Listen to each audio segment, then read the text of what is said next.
हमेशा से हरसा बनाते आ रहे हैं, क्योंकि हमारे साइड से अवेलेबल नहीं है, कहीं पे होता है। मैं यहाँ पे हम लोगों को सिटी जाना पड़ता था हरसा खाने के लिए।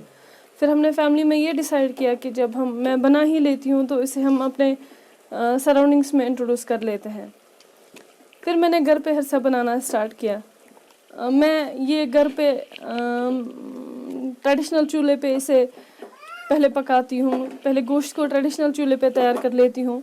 जब वो वहाँ पे पक जाता है, अच्छे से बॉयल हो जाता है, तब जाके मैं इसे, जैसे कि हम सब गैस वाले चूल्हे पे खाना पकाते हैं, बिल्कुल उसी चूल्हे पे मैं पकाती हूँ इसे।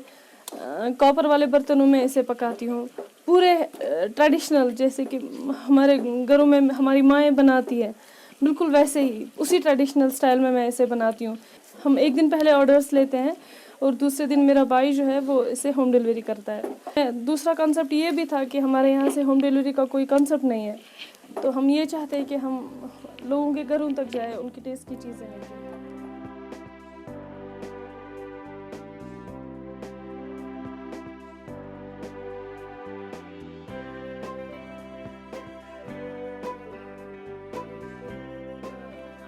हम अभी फ्यूचर में इंशाल्लाह से तोशा ऐड कर रहे हैं इसमें, हम बसरक इसमें ऐड कर रहे हैं। हमारी वैरायटीज़ में हम बसरक ऐड कर रहे हैं।